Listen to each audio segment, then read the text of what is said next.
welcome back once again to the Iconis podcast. I'm your host, Barry 3D, and with me is... I go by the name of DJ Rod C. Wakanda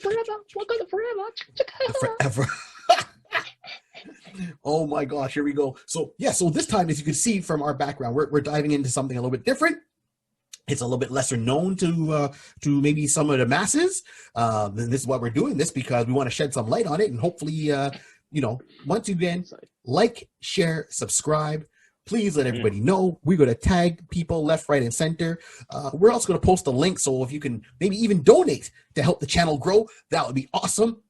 So we can step things up a little bit more for you, and we enjoy doing this. So this is a passion project, 100% for myself. And there's links going to be at the end of the video, to Rod stuff, my stuff, all of our stuff together, stuff separately. So stay tuned. Hold on, enjoy. Right, so we're gonna hit you with a tale that involves outer space. Right? There's spaceships. There's evil emperors. There's swashbuckling. Yep. Exactly. There's rebellion. There's unrest. There's backstabbing. There's intrigue. There's brotherhood.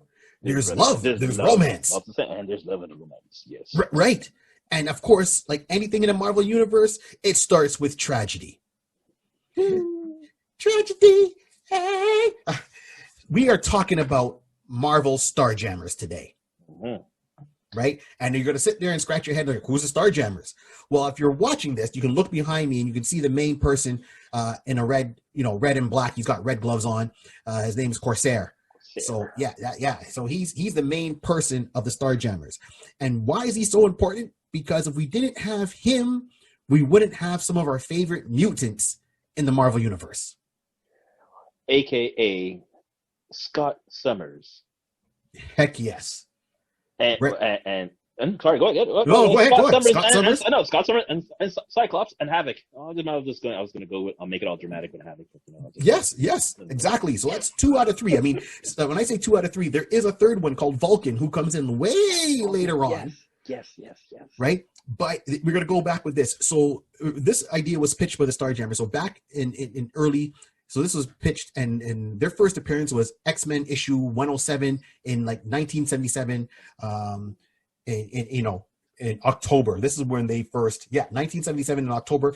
Uncanny X-Men 107. So this is like their first run. So this is when, Wolverine, Cyclops, and all the rest of them are on the team. So, the team at the time, I said, had Wolverine, if I can do this from memory right. So, of course, Wolverine, Banshee, Storm, Colossus, Nightcrawler, Cyclops, Professor X was there and a support basis helping them out. We just lost Thunderbird. Okay. Yeah. Right, because he passed away just a little before that, and Sunfire ended up quitting the team. Right, this is to show you how far back this goes. So we're going back 1977. My hair was beautiful back then. Wow. I think I had hair and a pick somewhere. I believe I had a hair and a pick somewhere. We'll just leave it at that. Yeah. See, I had the hair, the pick. My pick had a fist on it. So going back to Starjammers was created by Dave Cockrum. He was one of the guys behind it, and his original concept for this was exactly this. They were supposed to be like space pirates, and they had a comic book series called Marvel Spotlight back then, which was almost like DC Showcase, where artists and writers would create characters or short stories, and it would last maybe an issue, maximum maybe 3, and they would just go there, and it was a spotlight on bringing into new characters to the masses, or Marvel Presents, but it was Marvel Spotlight, bringing in new characters for the people. And he went to the editors and said he wanted to pitch this whole Starjammers thing. He had his mock-ups and everything done, and they said it was a 2-year waiting list to get the characters into the book. So he was like, I really want to get these characters in there. He was really excited about it, which I can understand. So he turned around and he talked to Chris Claremont, who was the writer of the X-Men at the time, and Dave was drawing some of the issues. So he spoke to Chris. Chris said, hey, I think there's a way we can actually bring them in and make them part of the Marvel universe. So instead of waiting 2 years, he goes, you know what? I'd rather do this and at least have them in there. And they change up a little bit their backstories to give them life. Henceforth, the Starjammers. So we're going to go back and see why they're important. So to show you how this ties into the X-Men and how this could be a good bridgeway to bring the X-Men into the Marvel Universe, at least to let people know. The history is you had so this is, as I said, Scott and Alex's dad, who is Cyclops and Havoc. He was a retired pilot, so that's his whole thing when he got. So the story is their dad was flying the plane on Earth, right, along with their mom and the two boys who were very young at the time. This is like before they hit teenage years, so their powers didn't even develop. They're flying a plane going on a trip. So he was a retired major from the Army. When he was flying the plane all of a sudden caught on fire. Now, what happened is a spaceship came as a scouting mission on Earth from the Shi'ar Empire. They got spotted by the plane, or they thought the plane, who was flying the plane spotted them. So they shot the plane down. So the plane, of course, gets hit with a laser, burst into flames. It was an old plane, but his dad likes to fly these old planes because he's really a maverick that way. So it caught on fire. Everything's burning. There's only one parachute left. So, the mom named Catherine, right? Catherine Summers, their mom, turned around, grabbed the parachute, gave it to Alex and Scott, put it on Scott, told him, hold on to Alex, pushed him out the door. That was it. So anytime you read the X-Men and you hear about Scott getting a concussion, and this is why he can't turn off his mutant power, that was the accident. So to him, his parents died. The plane blows up. In essence, just like in Star Trek, beam me up. The scouting party beamed up the two survivors and took off back to space. They let the plane crash. So at the point, this is all now tying into the Phoenix Saga. This is the true tying into the Phoenix Saga. Emperor Decan, if you watch the X-Men cartoon, you know what we're talking about. So Emperor Decan was kind of a crazy emperor of the Shi'ar Empire, older brother of Lilandra. And they had another sister who goes by, she changed her name to Deathbird as an assassin, but another story. He turns around and he takes the two of them, the parents as prisoners. He pulls in the mom because he finds her beautiful. He tries to force herself on her. She fights back. He doesn't like that. And he gets pissed off that, she's trying, because he's sexually trying to, take it without permission. So he fights back and he goes, and then, he's got their dad, and I'm sorry, we're doing a whole thing, and, I'm losing Christopher. That's his name, Christopher Summers. Okay. Yeah. Right, that's their dad. So Major Christopher Summers, he's right there.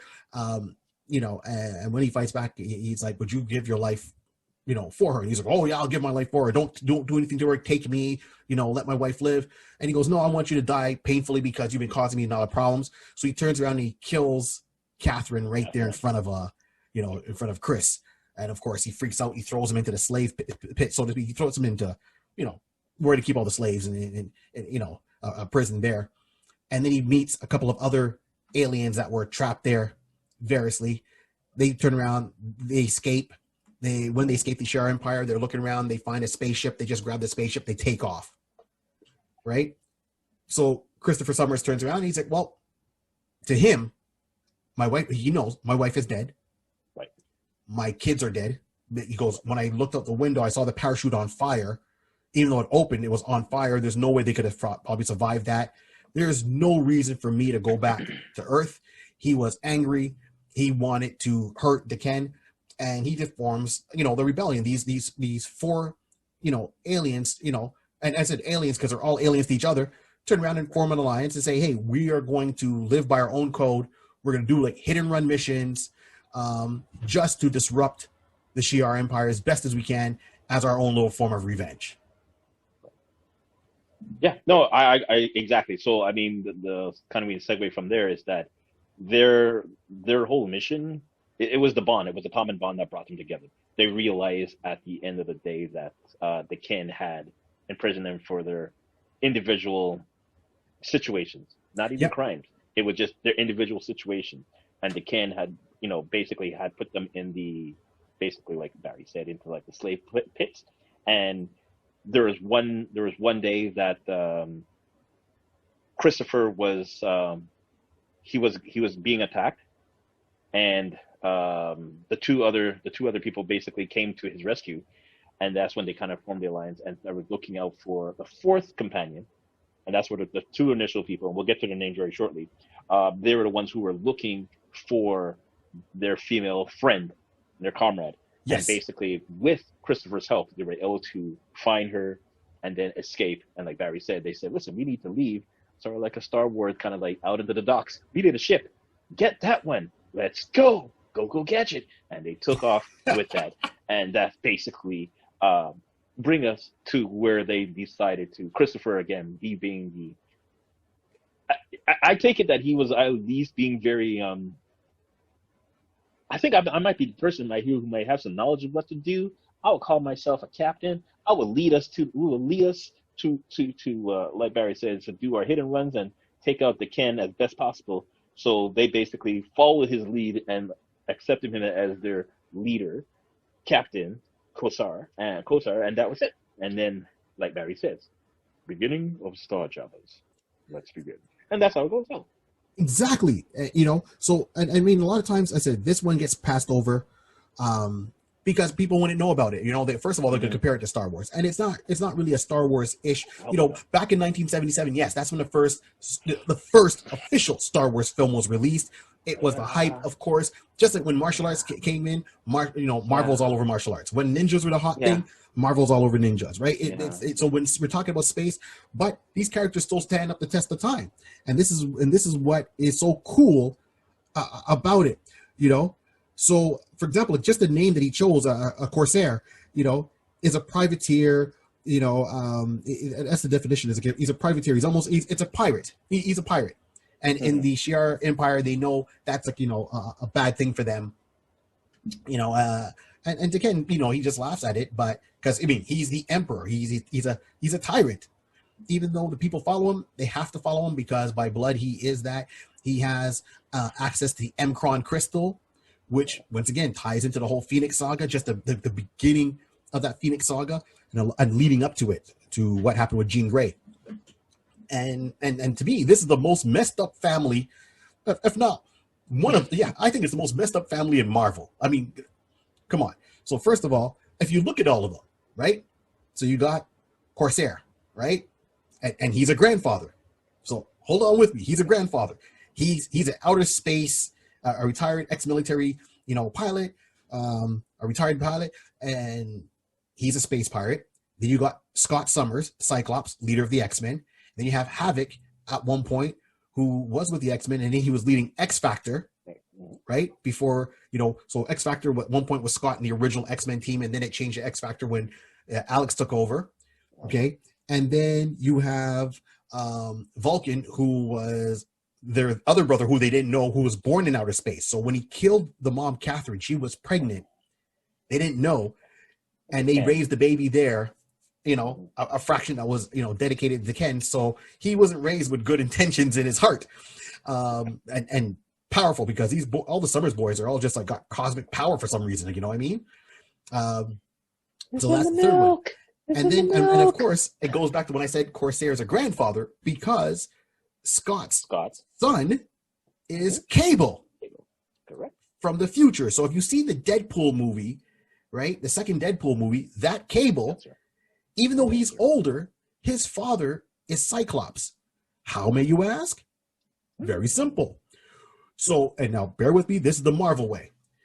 So after the whole Phoenix saga, Jean Grey is supposedly dead. Scott Summers is distraught. He's depressed. He leaves the X-Men. He goes out to Alaska to see his grandparents. When he's there, he runs into a woman named Madeline Pryor. Long story short, you find out Madeline is a clone of Jean Grey. What? Yeah. Gets married to Madeline because she looks exactly, because she's a clone of Jean Grey. Gets married to Madeline, has a baby. That baby is Nathan Summers. Right? Goes on now a little bit further. Jean Grey comes back from the dead, because nobody dies in Marvel. Everyone comes back. Yeah. Too much paperwork. Too much paperwork. Even though in the movie it might seem that someone might die, they be back. So, has Nathan. Well, he was doing his version of X Factor before it got turned over to his brother Alex. So Cyclops is leading. Jean's back. He's like, oh, Jean's back, but I love Jean. So once again, he leaves Madeline to go after Jean, you know, because his own conscience and how he feels about Jean. So Cyclops is not, he's a dick. He got some issues. He needs to work through. That's all I'm gonna say. Yeah, he needed a strong father figure in his life. He's got, and where his strong father up in the sky, but he don't know that. So No, Scotty needs some help. Yeah, well, by the time that he gets married to Madeline and they have Nathan, he knows his dad is Corsair out in space. But he has Nathan. They get into a whole big fight with, he knows at that point. He gets in a big fight with Apocalypse, because Apocalypse is now, you know, chasing after X Factor, and he's the main villain if you read their volume one of X Factor. So he gets into it. He infects Nathan with a techno-organic virus, and then someone comes from the future that looks like Jean Grey, almost seems like she has the Phoenix power, and says, "Give the baby to me. We can't save him here, but I can take him to the future, and we can save him there, and we can't bring him back." And it's like, well, either he stays here and dies, or we send him to the future and he lives. So obviously they gave him up, sent him to the future, and that's how, you know, Nathan takes off to the future. Then there's a miniseries, of course, Cyclops and Phoenix, where they themselves kind of go into the future real quick. Yeah. And they raise Nathan when he's a young boy, but he doesn't know that those are really his parents. He just thinks they're just people that like him.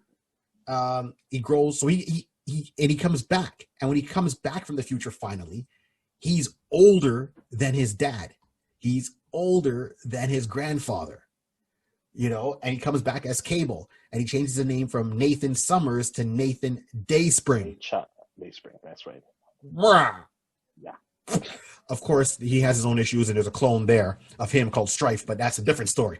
So, this whole family, to me, if they ever were able to get together on the same page, would be a wicked issue. Give me a one-shot, give me a mini-series, a 6-issue mini-series with the whole family together. I don't care if they're all in outer space or they're on Earth. No, it's got to be in outer space. Give me all in outer space. So Corsair with the Starjammers, along with Cyclops, you know, Havoc, and Cable. Get them Summers boys together and let's see what happens. Jeez. Listen, I agree that they are one of the very unique families that if you really sit down and you start to realize that Marvel organically built that Summer family to be longevity. They are basically one of the key players in the Marvel universe. Summers, even now that we know Scott Summers is he's still instrumental to X-Men. Havoc, you don't really hear too much about, but Cable again is also a known strong point in the X-Men lure in that sense. So it's just that they're and then there's Rachel, and and that's it. That's who seems to came from the future, was an older version of Rachel. Right, exactly. So I mean, there are a lot of connections to that family. So as we will say, we're talking about Starjammers, but everything definitely seems to stem off of Corsair. Christopher Summers is like one of those unknown hidden factor fathers of the mutant revelation. I don't know how to. I get it, and it comes back from that. Let's suppose all the time you have villains like, for example, Mr. Sinister. He's always looking to get the DNA from Scott, because he says Scott and Jean's DNA is supposed to be very unique, you know, as to make very powerful mutants. Shoot, why go with them? Go with the parents. I mean, you can't get anything from DNA from the mom, obviously, right? But you can still track down Corsair. He's still around, you know. And we're not going to get off too much on subject. I just want to give you how much importance and how underscore this character is, but how much importance the character is, right? So Corsair is out there. He's fighting a good fight. He forms a team. He changes his name. No reason for him to go back to Earth, because, as I said, he thinks he knows his wife died in front of him. He didn't know his wife was pregnant and there was another baby that was his. So he never reaches that baby until that baby is fully grown as a man. So he didn't even know. He thinks, Scott is dead, which is Cyclops. He thinks Alex is dead, which is Havoc, right? Has no idea about them until issue 107. And that issue is, one of my favorites for many reasons. So 107 is when they made their first appearance. In there, is it drawn by Dave Cockrum, written by Chris Claremont, and we'll get more to Dave. And then the members. So we're going to go with the core members of the Starjammers. So we talked about Corsair, right?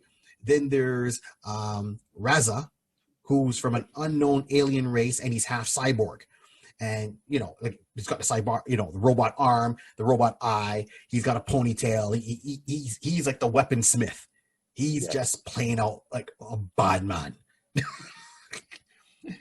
Smart, shoot first, ask questions later. This is the next day. Next day. Why am I asking questions? Why am I even asking questions? Yeah, he's extremely. So every time he sees the Shi'ar, he just loses. He goes into I wouldn't say a berserker mode, but he just really has no passion because he's the last survivor of his race. The Shi'ar totally decimated his planet, right? And that's how they always made the story. Keep going. Right. So then you have Chode, right? Who's another alien race. So he's a giant looking lizard. He looks like a mishmash between the Abomination and the Incredible Hulk. Good answer. Yeah. But smart, super smart. Like he's the tech genius of the team. He's the one that helps keep the Starjammer running, but he's also the muscle. Right. That's for sure. And then there's the Christopher's new love interest. So she starts off as she's a feline character. She's pretty much a cat, literally a cat woman. She's got a whole autonomy of a woman, but she's got the claws and she's got a tail. Black and white, and he can't pronounce her name. Her name is totally impossible to pronounce. So he gives her a name of, oh my God, Hapsiba. Thank you very much, Hapsiba. So that's the name because this is a name of something he read in a novel when he was back on Earth when he was younger, and that name always stuck with him. So since he can't pronounce her name, that's what he nicknames her. Once again, very skilled hand-to-hand fighter. Loyal, and she doesn't even think about going. I don't think she knows where her planet is. Like they picked her up, so she doesn't even know where her own planet is. But so she's never come across anyone from her race. But she's in love. She falls in love with Christopher, and Christopher falls in love with her, and the two of them stay together for the rest of his days. That's his girlfriend / wife without the ceremony. They don't have any kids, but that's. And they live that swashbuckling code. They really look up to him because Christopher himself, once again, as a military man, he's a tactician. He's a genius that way. He knows how to plan, use guerrilla tactics, bring it out there. So they're not used to some of the guerrilla tactics that he employs, and he's making headway on that. And that's the life they live. So when they brought them in issue 107, at that point. And that's why he was go back to it. Keep in mind that the new X-Men team wasn't around for that long. You had the original X-Men team and then they had the giant size X-Men and, where they brought in Colossus, Nightcrawler, Wolverine, Storm, Thunderbird, Banshee, and Sunfire, along with Cyclops. Prior to that, it was always the original team, which was Cyclops, Marvel Girl, Angel, Beast, and Iceman. That was so the original team got kidnapped, so to speak. They went on a mission, they got stuck on an island, they came back, Scott escaped. He says, I have to go back. They went and got all the new X-Men, went there, freed the old X-Men. Then the old X-Men decided to kind of go on their own ways.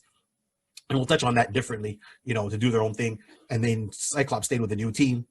Okay, fine. They're learning to get together. And this is when it came in and it leads into they make their appearance in that 107. That kicks off so much. That issue kicks off, Scott starting to learn, or he will learn about his father and what happened that side.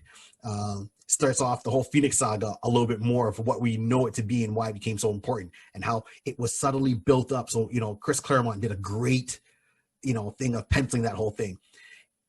My favorite is John Bryan, the artist, came on issue 108. Of X-Men, and I love his style, especially back then when he came up, he drew everything like Jack Kirby did. So he came on issue 108. He did, once again, continuing the storyline, and in there it has my absolute favorite moment in any comic book in all the years I've been reading comic books, no matter the company. They see the Mcron crystal, they're fighting, they're trying to the Ken's trying to use it to destroy the universe and take over. They're trying to stop them. Jean Grey is just new to being Phoenix at this point, so her powers haven't gotten to that level, and she's trying to mend the tear that's in the crystal to kind of take the can out and then control it so it doesn't do what it has to do. The crystal has a guardian. This guardian is about maybe 3 feet tall. Keep in mind, Wolverine's only like 5'2" in comic books, right? So Wolverine shows up, and everyone's fighting because the Imperial Guard shows up. The Starjammers there. It's a whole big battle splash page, and Wolverine gets in there and he sees the little guardian. Cyclops goes, "Hey, you got to take it easy. We don't know, we don't know what he's capable of." And Wolverine looks at him with a smirk. Now, this is when they really wrote Wolverine extremely cocky, and they were thinking about killing off Wolverine during this run, right? He wasn't supposed to be around up to all these years up to now, so we got lucky. John Bryan, the artist, was the one that said, "No, don't kill him off. Let's keep him because he's Canadian. I'm Canadian. I think it would be nice to have a Canadian on a superhero team." That's the only reason Wolverine still exists up today and didn't die in issue like 108 or 109. This little guy turns around, sees Wolverine. He's like, "Yeah, what do you think you're going to do?" He goes, "Don't worry, Cyclops. I'm not going to hurt him much." And all you hear is, pow! The next panel, you see the Starjammer in orbit, but it has a different kind of look at the time that we know. Like, see, Rod's got the classic look behind him, but this one had a little bit of a different look. Like, it had wings, like it looked like a giant bird. So that ship is in orbit with one of their crew members, and all you see is like, the person that's on the ship is like, "Is everything okay down there?" It's like, "Yeah, why? Wolverine just got hit. Wait a minute, I'm picking up a humanoid. He's about a meter or so long, and I got him on the scanners." And it's like, "How's he doing?" Escape velocity. This little guy hit Wolverine so hard, planet side, he sent him out in orbit. He was doing escape velocity. The ship had to break orbit to go and track and catch up to Wolverine and pull him in with a tractor beam. You got punched so hard, escape velocity. What's he doing? What do you know? Escaping. What? How is that possible? Well, he's got that healing factor. That's Unbreakable bones, That's right? That's what saved his life. And even then, he was wrecked. He was out for the rest of the issue. Hit so hard.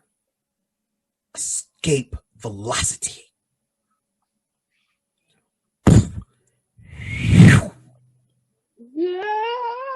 Yeah. So that was it. But during that, Jean Grey she realized she didn't have enough power, left life essence to do what she needed to do. And they touched on this in the cartoon. So she grabs Storm's hand, because Storm says, "Well, you need more than one." And she said, "Oh yeah, you gave me an idea." So she grabs Storm's hand. She goes, "Corsair, give me your hand." She grabbed, Corsair, "Okay, sure, no problem." Grabs her hand, and Jean Grey mind links with everyone that she's holding hands with. So there she realizes, and she keeps saying, it's like, "Oh my God, no, it can't be. And it goes into more into issue 108, 109. Jean at the time realizes that Corsair, his name is Christopher Summers. She finds out his backstory, and she doesn't tell Scott right away. When she's thinking to tell Scott, she talks to Corsair first, and Corsair goes, because at this point there's a fight goes on. He's unconscious, so she goes, "Look, Corsair, you have to save Cyclops." He's like, "Okay, oh yeah." She's like, "No, you have to save your son." He goes, "What?" She goes, "You're Christopher Summers. That's your son, Scott Summers, who he hasn't seen since he was maybe 9, 10, and now he's a grown man in his 20s. So, but Scott didn't hear this. He's unconscious. He's unconscious, man. So it's like, okay. So after all that happens, he takes Jean aside. He goes, "Look, Jean, don't tell Scott I'm his father. I didn't go back to Earth. I didn't know my boys." He's like, "He's fine. He seems happy. He's in love with you. You love him. Take care of my son." What happened to my other son? Is like, "Oh, Alex is alive also. Both your boys survived." He's like, I didn't know that." He goes, "Look, I've been in space for so long. I wouldn't know what to do on Earth. I would have no idea. Don't tell them anything. Let them live their lives. They seem happy. For me to come back is just gonna, just unsettle everybody and everything. I'm gonna stay here and just live my life, do what I have to do."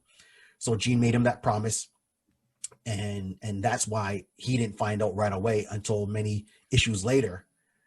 John Bryan wasn't writing the book anymore. Sorry, not writing. He wasn't drawing the book anymore. sorry, he wasn't drawing the book anymore. A different artist was drawing it, and Corsair has to come to Earth, and he comes crashing into Earth because the rest of the Starjammers get captured. So he comes to Earth, and he needs Scott's help. And once again, during the fight, Corsair has always still been wearing his dog tags all the time underneath his costume. So his dog tags in his locket. And during the fight, he gets knocked unconscious. Scott goes to help him. Scott sees the tags and the locket hanging out. So he picks it up. He reads the name. He opens the locket. He sees a picture of his mom. He goes, "Oh, well, how do you have these?" And he starts yelling at him. And it's like, "Who are you? And what do you have this stuff? And what?" And Corsair has to say, "Look, finally, while he was unconscious, he didn't even get a word in. It was Storm, because Storm did know. Jean did tell Storm. Storm says, "That is your dad." "You're lying." "No, I know." "How come you didn't tell me?" "Well, Jean made me promise not to tell." And Corsair says, "I told Jean not to tell you for X amount of reasons." So, of course, there was a lot of anger through that, Scott. And I found it was really wrong. You finally catch up with your dad and you have to understand, it wasn't like, "Oh, I'm going to get milk." I'm going to get a pack of smoke, son. I'll be right. Wink, wink, back. Yeah, I mean, it's definitely in the time of, in those days, the writing, there was always a lot of, conflict and stuff like that, parents separating, single child, it's still now going on. Of course. But, a lot of writing back then those were some key points they've always wanted to emphasize and just kind of like use as good fuel for creative writing and for, atmosphere and drama, and just to bring the crowds in, to make it as they believe as real as possible. So, I in reality, yes, any person will completely be upset with that, and it's completely valid, and the way that went down. But again, for writing, I made them promise. That's the only thing. I mean, okay, I understand the promises. I understand when you found out, okay, and they have to make dramatic effect. I understand that. But for Scott I can understand Scott being mad that his dad didn't tell him the first time who he was, right? Mm-hmm. As soon as they found out the connection, as soon as Jean knew it. But I was really kind of a little bit disappointed at how Scott handled it. I mean, as I said, it wasn't like his dad stepped out to go and get a pack of smokes and said he never came back. You got pushed out of a plane with one parachute. You saw you didn't see the spaceship, but you saw the plane blow up. You're flying back from Alaska to, I think to the States, or where their flight plan was. So you're in the mountains. It's like, okay, you could be mad at saying, "Dad, you should have told me when you first realized it or first knew it." I could be mad at Jean for not telling me when she, but that, if you read that issue, he's so angry. Like, Scott. But that's Scott. Scott's always angry. Scott is always angry. He's got a chip on his shoulder. No wonder Wolverine wanted to bop him a couple of times, man. It's true. That's what got me. It's like, okay, maybe I'm too sentimental, to a certain thing. I can understand being angry on certain things, but okay, be angry him not telling you when you first see him. But don't be angry. He's like, "Where were you all my life? Did you not see the plane blow up? Like I said, did you not see him in a different outfit, like the one that's behind me here, where he's wearing a red and a bandana? And it's a cool ass look. I thought Corsair was one of the coolest characters, man. And he's in outer space. Yeah, I completely, I understand. It's again, it's just the writing style. That's what they wanted to push. Scott, to me, always had a chip in his shoulder. Always had to be proving something. He's always angry. He's always angry, and that's just Scott Summers, future of the human race, or the mutant race. Yes, as we know. Anyway, that's even talking about stuff that's going on right now. But that's just Scott. That's the only thing that I thought was off. And I mean, and outside of course, there are people who say, okay, what else did Dave Cockrum do? And just to give you a quick rundown, Dave Cockrum was responsible for the creation of Nightcrawler, Storm, and Colossus, and even Black Cat in the Spider-Man run. So, and he did another, he did way more than that. He had his own issue called the Futurians, which was like a one-shot deal that was done by Marvel. And, and I actually have that in my collection, which I'm very happy about. So he's contributed a lot on the Marvel side, And he's even done some work with the Legion of Superheroes, you know, and Superman and Superboy titles back for DC back in the day. So he, you know, he even helped create Bouncing Boy and Dual Damsel from, you know, the Legion of Superheroes. And so he's done a lot. His list really goes on, so you really got to look more into what his writing style was, and I gotta appreciate it. Absolutely gotta appreciate it. I'm just saying that particular story where Scott finally meets his dad, Corsair, you know, they finally did kind of hash it out at the end, but he was very still distant. And at that point, even when he found out, Alex still didn't know. So Havoc didn't know, you know. I think that's one thing where Marvel really needs to tighten up. Or we all know about the Magneto and Quicksilver and Scarlet Witch. I didn't even throw in Polaris at one point, you know, who's down here in the screen too, because at one point Havoc did join the Starjammers. Havoc and Polaris. I thought I did, yeah. They did join the Starjammers at one point. They even have another character that joined who's in the Marvel Universe right now, so we don't know if she's going to get there or not. And this is why I say these are good segues. So you have Miss Marvel. Right? Yeah. You know, or Captain Marvel, as the movie came out with Carol Danvers. She at one point loses her powers because of Rogue. She turns around, gets her powers back from an accident, cosmic or whatever, and taps into this other power, and she calls herself Binary. So she's like a binary star. She has like heat powers, you know what I mean? She's able to fly, projectile, plasma blast, the whole 9 yards, and she joins the Starjammers. So, you know, her being in outer space, that makes sense. So they had the main core members, you know, is the ones who are behind us. And these are the ones that I came up with and think that it would be perfect to have them as a segue, like how they did. And this is what we're going to go into now. We're going to start trying to figure out who could play who or how would you do it. So, you know, I would say to me, it would be like a nice segue how they did Guardians of the Galaxy. Yeah. Well, that's exactly, they are basically like they're like a very similar cousin in that sense of Guardians of the Galaxy. That's how I look at it. Yes. All the characters, basically their characteristics and what they can bring to the table, you can clearly see, or very something similar on the Guardian of the Galaxy type of aspect, at least the MCU aspect of it. Yeah, right, exactly. That's what we're talking about. We can definitely get a connection right there with that. Right. So because I like how they did the second Guardians of the Galaxy movie.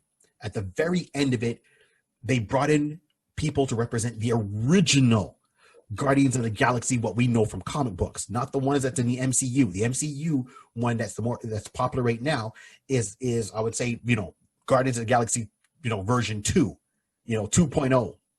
The original ones are actually from the future in the 31st century. But anyways, so the original ones, they showed some of them. Like, for example, Sylvester Stallone did a cameo, and he played Sarkar, right? Which is Starhawk's character, you know, and they had, you know, all the other ones, right? Charlie 27 and you know, Yondu is, as we know him in the MCU, is still a Yondu, similar power, but looks a little bit different. You know, he's got the big fin, and he really uses a bow and arrow. So all the original aspect of the Guardians were there. So they kind of threw them in at the very end, making them seem like a whole big team instead of just one team. You know, Vance Astro was there. So they all showed them in their costumes to a certain degree, or even without their powers, they're still there. Right. That's where it would have been nice when they're doing that whole pan and you're seeing them. They could have just showed the Starjammer in the bridge, and you see, you know, the main four on the bridge. That's it. I didn't have to do a speaking role. Put them in their traditional costumes. Have them there. People are like, okay, why are they showing them? And then fans would be like, oh my gosh. And that would have confirmed the X-Men are in the MCU. See, yeah, that's definitely right. It would have been a beautiful time, but you know, at that time, yeah, Disney didn't own them. The deal hadn't gone through as yet, so I wasn't even sure if it was even on the table at that time. But yeah, that would definitely be something perfect that they bring out now. Like at the next Guardian Galaxy, this is a perfect time that you can make that segue as well and bring that in. So. Yes. That's what I'm talking about. So we gonna get down to it right now. I have ideas clearly of how and who should play the Starjammers. Got it. You ready to hear this? Let's hear it. Okay.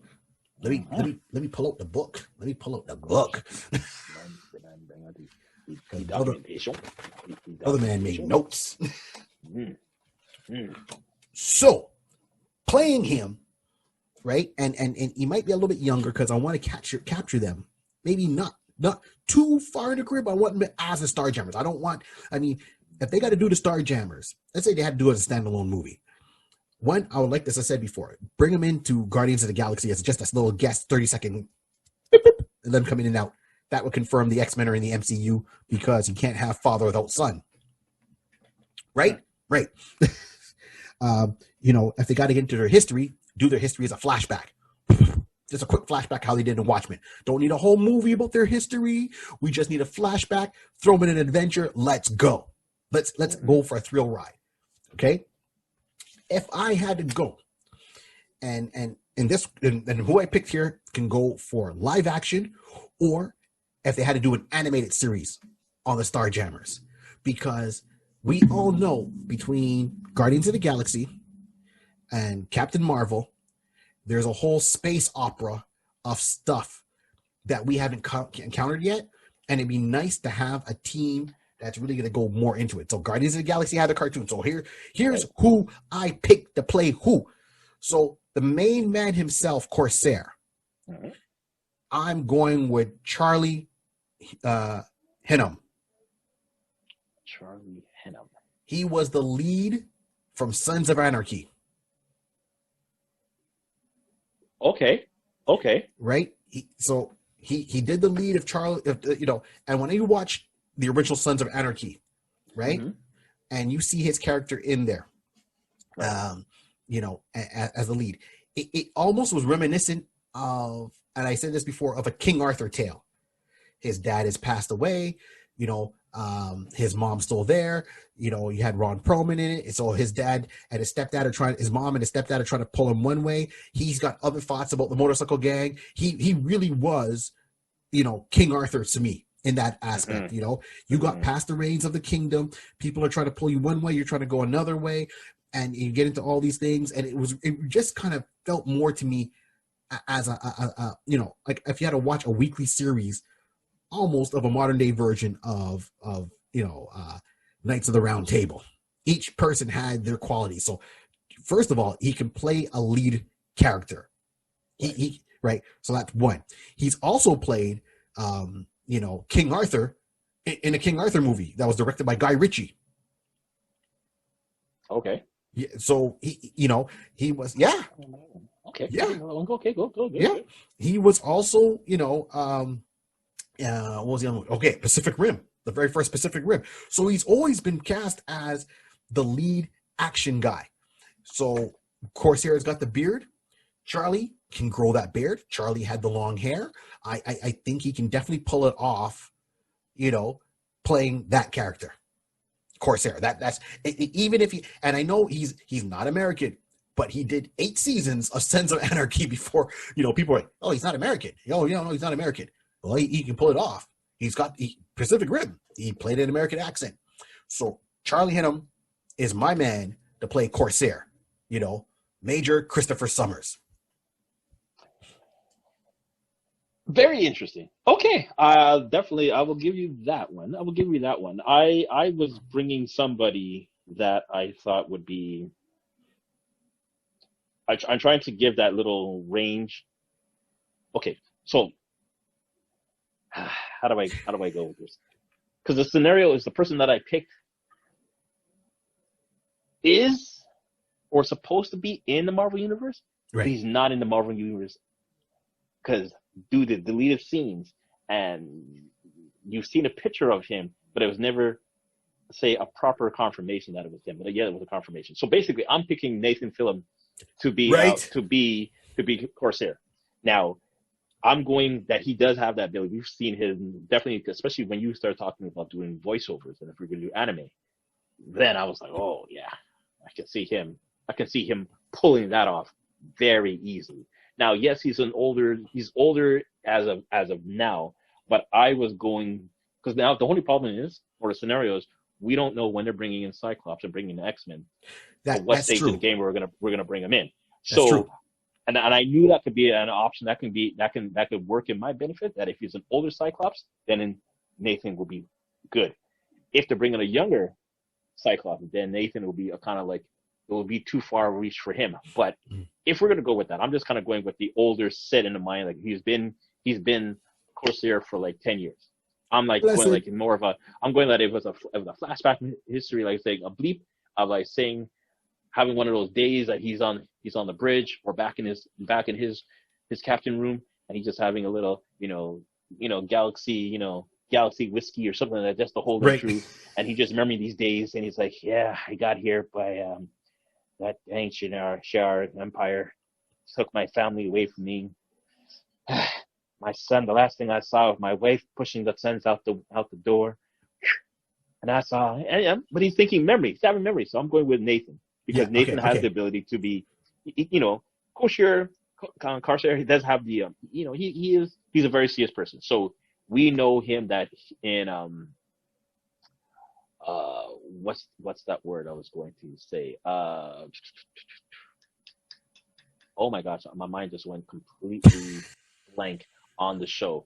And the show that Nathan, oh my gosh. Anyway, it'll come back to me. It'll come back to me, guys. Everyone. I agree with you because you know what? I actually did think of him, and the reason that I thought he was going to be in the universe as Wonder Man, I was like, that's exactly why I'm saying, because that's why I said he was labeled or scheduled to be there. Yes, but we never have an official that he's in there. If it was exactly. officially in there, then I'd be a like, little poster or whatever. Yeah, and that's exactly it. Right. And even there's a comic book where they show him as an actor playing Omega, which is another Marvel character in the background of Vision comic book. So I was like, so I agree with you because honestly, that was the first name that popped in my head. And I'm like, oh, well, he's something maybe a little bit too whimsical. But then I seen his stuff on the Rookie. Right. The police show. Is where that's the part I was going to come to. Seeing him on the Rookie, like he can be focused. It's not like he can't be focused, but you can, when you see him in that particular mode, he could be a serious person. I'll be like thinking, don't pass out on Nate. Don't pass on Nate. Don't pass up on Nate. No. Don't pass up on Nate. You're right. And if they had to go with the older version, I my hat goes off to you on that one. I would say, Nathan. But if it ain't gonna be Nathan, then it's gotta be Charlie, close second. So that's who I was going for that character. And I'll just add in one more particular movie that he done, Serenity. Yes. So when he did Serenity, that's where at least you can see the captain. That's what I was trying to remember. So you can see that him being because he was on Firefly. He was on Firefly. So you can see that he was basically he's already shown that he could be the leader of a ragtag crew who are being hunted down by the government and having ways of just basically saying being out again. Even when the leader of that, he was, I don't know if you want to call him a captain. Or he was already a captain of the armed forces when he was there. Like initially, that's how his team, half of his team came together because they were part of his team. So he would have, especially if this was done, if this opportunity came right after Firefly, that would have been a perfect segue for him to do that. That would have been perfect for me to do that. Yeah, I hear you. Yeah, all right. So you know what? I go with you on that one, 100%. I rather him, I rather him play Corsair than him play Wonder Man. Completely. Done. Completely. Okay, Completely. Charlie, Completely. I like you, Charlie. I'm rooting for you, Charlie. If he can't make it, you're my pick. All right, so that's who I was going with. So now we're going now. So so then, oh my God, yep. I'm going now with the female lead of the show, right? Right. Hepzibah. Yeah, Hepzibah. Yep. So Hepzibah, who I was going with, and I think it still stands, no matter, is Jamie Lee Presley. Why does that name sound familiar? Okay, you remember the comedy show My Name Is Earl? Did you ever watch that one? Yeah. My Name Is Earl. Yeah. Yeah. So she was in there playing My Name Is Earl. She played like a love interest of one of the other characters. She gets pregnant at one point. She puts on this country accent. Right? Don't let that sleep on you. She does other comedies too. She does one called Mom right now. She used to be a model. She's an actress. Her comic timing is very well. You know, Okay. I think she has the look that she would actually get into that makeup and get into that cat-like character to do it. You know, she can play with different type of voices to kind of give herself, so she can be her own voice. She can get a country twang voice. She would make something really to get into that character. Plus, years back, she did a action movie off of a video game. Yeah. Okay. No, keep going. Yeah, it was not live action Tekken. Hold on, I gotta Google which movie it was, or you can double check to let me know. But it was one of the fight games. It was not like Street Fighter and all that. And she played like the main character throughout this movie, you know, from that fight game. And so that's who I'm going with, is Jamie Lee Presley to play Hepzibah. Okay. That's because, you know, to me, she would still be with how your choice is as Nathan as the lead man and the love interest, or even with Charlie as the lead man and the love interest. I think she would work either way. But either way, who are you saying? So I you said it. When I say this person, you're going to. It might be interesting. Charlize Theron. I can never. Charlize Theron. Yes. Okay. Oh, yes. Okay. So she has.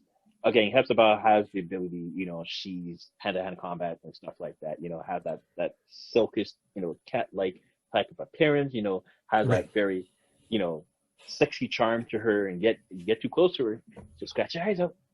She'll scratch it out. Charlize Theron is... She'll kitty cat you out. She'll kitty cat you out. So... wow, you got me good on this, man. And then the last thing she did, I mean, not the last thing, but the one again that reminding me, and just it's Old Guard. If you guys haven't had a chance to watch Old Guard, check out Old Guard. Old Guard or Atomic Blonde. That's why I said the latest. But we'll go back to Atomic Blonde as well. Atomic Blonde, her character in Fast and Furious as the villain. But you see, that was you see, again, all these different attributes like Hepzibah very well. It was set up for you a good live Hepzibah. Again, and then looking at the dynamics between her and Nathan, because this is where I'm trying to build off of Nathan. Yes, I'm just running like this will be you know, someone to work off of him. Charlize could do very well. I think she would just do well to have that professionalism that both of them could work off each other and improv it out, and it could definitely turn into. He would have to bring it like big time, because she as an actress, she's like she's a beast as an actress, man. Her talent is like insane. He's insane, but he will work hard for his money that day. I'm saying, look, you'll be getting the sweats. I'm doing good. The man will work it. I'm worried. I got faith. Got you. All right, man. That's who I would say would be my choice for Hepzibah. Okay. I like that, though. I like that. So I see how your team's going. Okay. So now for Raza, okay, the weapon specialist, the cyborg. The man has always got a gun and a sword ready to go. Ponytail. I wanted to add some flavor to the team. So I went with, and his name is, and you won't probably know his name, but I'll tell you who he is. So his name is Gino Vento. So Gino Vento right now is on the TV show called The Mayans. Right? So if you watch the TV show The Mayans, or you want to know who he is, you have the main, so not the Mayans, but you have the other gangster in there, played by the actor used to be on Law and Order. So he's his bodyguard. So Gino is, you know, Latino. He's got a little bit of a goatee, but he's got long hair, but he keeps it in two separate braids that run down the back of his, you know, from the top of his head down the back of his head to either side. So yeah, if you look at him from his Mayan look, that there, and he can act. He's got the acting chops. He's done a whole lot of stuff. Obviously, he's got a reoccurring character on the Mayans. Hopefully, they don't kill him off one day. And he's a little bit funny. He's a little bit crazy. You know, I think physically he has that look. Acting wise, he can definitely pull it off, because he's an enforcer for the big one of the big mobsters in there. Okay. Yeah. You see who I'm talking about? Yeah, I'm pulling him up right now. I'm pulling him right now so I can take a look at him. Uh-huh. Okay, Mhm. yeah, I know who this guy is. Yeah. I mean, I like them. Okay, I love the Mayans. I mean, clearly you can tell I love Sun, so I love Mayans. So you see how my picks were going here. So that's who I had to play Raza. You know, if he's gonna be a weaponsmith, he's physical on the show. If he's got to pick it up, he can do it. You know, in the show, he's got a gun, he's got a knife. yeah, okay. No, I'm good. I'm good. I'm good with that. I'm good with that. All right. Who are you saying? Who you got? Who you So got, man? Who you got? who I got? Okay, cool. So I'm gonna go with a person. I don't know if you may know his name. You probably will. Bryan T. Bryan So T. Bryan T. Uh-huh. East Asian. He's been, recent stuff. He's been in Chicago Fire, Chicago Med. Mhm. But you will probably recognize him as being Shredder in the Teenage Mutant Ninja Turtles Out of the Shadow. Yes. Yes. So I was going with that. I mean, also Hawaii 5-0, he Yes. was Yes. Yes. he's from there as well. But Yes. Liu Kang from Mortal Kombat Legacy, the TV show. Yes. So and from Wolverine, Naburu. Yes. Yeah. Yeah. So this is again, these are all action stuff that I'm pulling out from. Right. But definitely from Shredder, having the ability that he's gonna have to be battling and stuff like that. Yeah. Wolverine, he was he's action based and stuff like that. So he has no problem being physical. He has no problem wielding a sword, wielding a weapon, and basically being able to show that he has the chops. Right. You put that in his hand, it's believable that give this man 5 minutes, you may not make it out. He will take your life, and he will feel no way, and ask questions next week when he thinks about it. That's what I see when I see my boy Gino. Gino don't but play. I look at Gino, but that's what I'm saying. Once you put Gino in my face, and I just think, ooh, this is a good tight one. I'm like, this is a tight. Gino may take it in for me, man. Honestly, you gotta have that. You have to have that raw. You just gotta have that look. yes. Okay, here's a good way of looking this way. I know I said the criteria earlier that Scott Summers always mad and whatever the case would be. Right. But Scott is just mad and just anger. Right. Raza has he's a warrior type. Yes. Anger. It's a warrior focused. type. He's a focus. He may be angry. He may be seen mad, but he has a warrior type of blood. You can nearly say like if a Klingon was consistently always upset and just like saying, "I will kill you if you look at me the wrong way," Klingons will say it, but they'll at least give it a half a second to inhale. You sure you want to do that before I stab you in the neck? Raza's like, what? You shouldn't have looked at me in the first place. I don't know why you even breathe my way. Why'd you even bring it? Why'd you even bring it? Come here. Give me, just take up the dead arm and just wipe and just. I'm gonna clean my blade off your shirt. The last thing you see is me cleaning my blade on your shirt while your eyes closed for the last time. Right. So I'm gonna go because of that type of mentality. Yes. I will give Gino. Yeah, I will give Gino. I will give it to Gino. All right. No. It's like that's just like. But Bryan T, that was a good one though. I didn't see that. No, that was a good one. That was a good call. Once you said Gino Viento, I'm like, I think I know. And then I see his face. I'm like, oh, I know you. Yeah. Oh, you can hurt somebody. Yeah. See, that's another scenario. You got to understand, guys. When we're saying these type of people, hopefully we're giving you the understanding. This is from our own perspective. This is our own fan thoughts. But we want to have someone that when you see them, you can clearly take the image out from the sheet, put it in the face, like face off, like. Yeah, I can see that happening right now, and be like that guy who will say, I won't get in trouble, but saying Kevin Smith is saying, take my money, just take my money, take my money. That's what I want. Well, that's what we want you as fans to, supporting the channel and watching the channel here with us to come on our ride, enjoy it. And if you got any comments, let us know, and we're gonna put pictures up so you can see who's who, and look, let us know who you pick, right? But we still got one more. So the last one now is Showed, right? Yep. So no matter what, because of how the character is and how he's always drawn, he's drawn taller than everybody else, he's drawn bigger than everyone else. He has to be CG'd. Right. No matter what, he's got to be CG'd. But the voice the voice of this character. The person that's got to play him. So if it had to be animated or it had to be in a live movie and they had to CG him. And hear me out. I wanted someone that was not going to be, I'm Jode.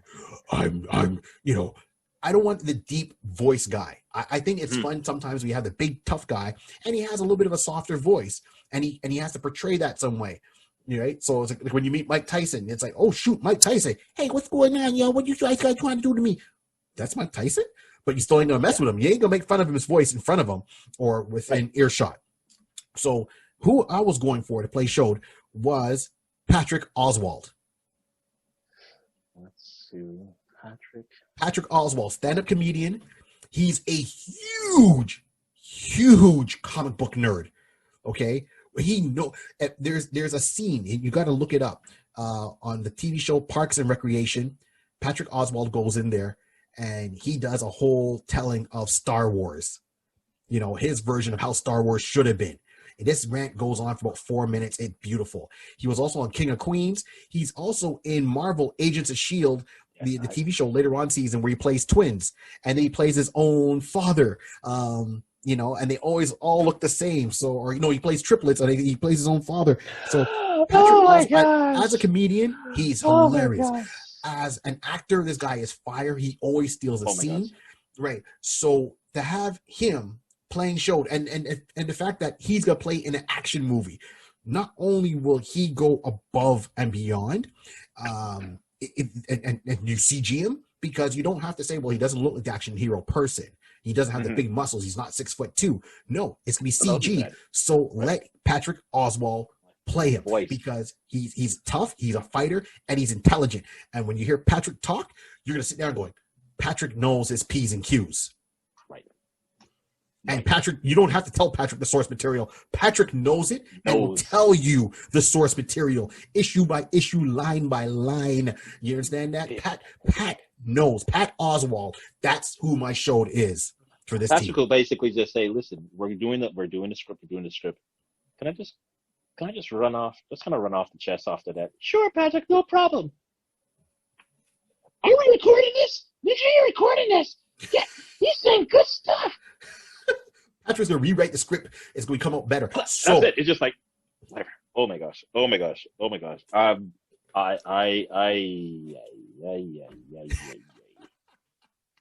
I can't even get past that now.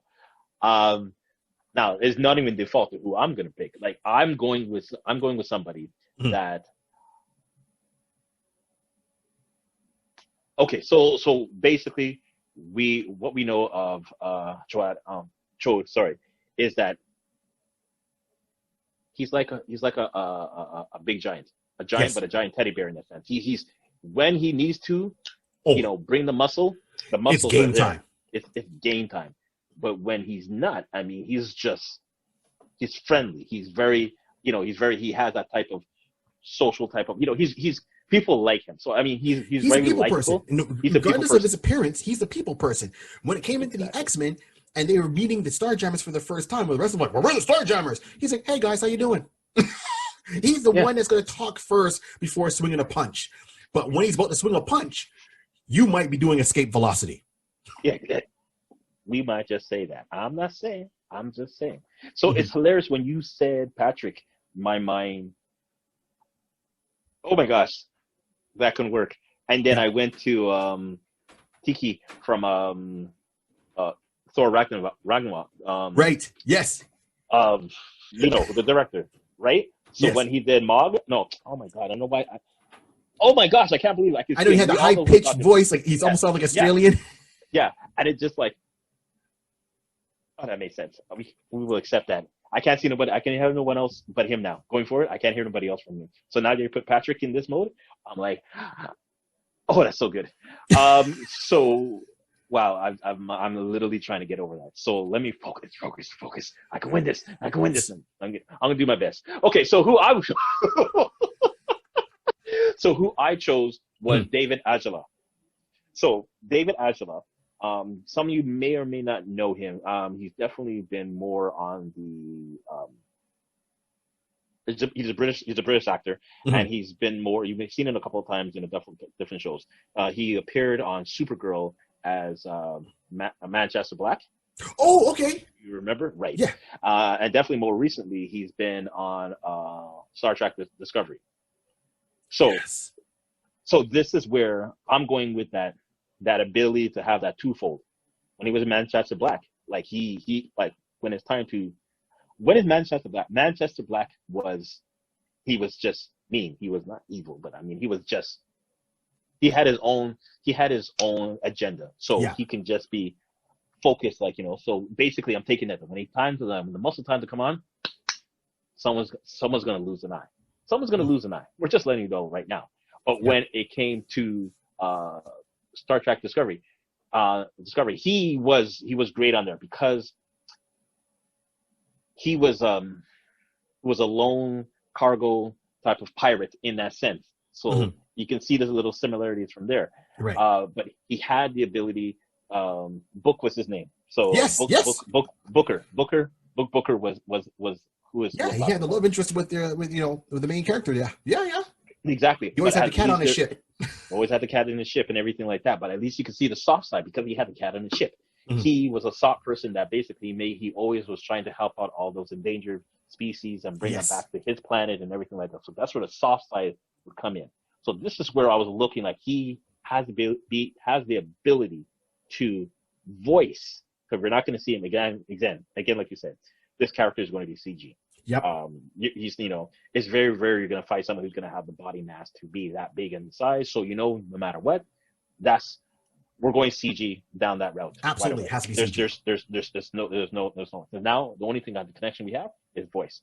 So because we've all, it'll be very different and unique to have a British accent out in space. And then when I'm trying to think in the Marvel universe, minus the Asgardians, because well, we just know that whole realm is by itself. I can't think of anybody else off the top of my head. So it would look kind of unique, like a Merc type of scenario that you're seeing this big guy, and then you hear this type of what's the best way I can say that high presence type of meaner kind of conversation. You're talking to me like yes, like, how are you? I'm doing good, great. Like, it's been a great day and everything like that. You can hear like, it's so nice and calm. But you're looking at his shoulders like, he's so wide, he can hurt me if I do the wrong thing. Yep. But but you can hear his voice. He's like, he's like, you're just like a light that flies. He'll bring you in. Bring it. Oh, he's so nice. He's so nice.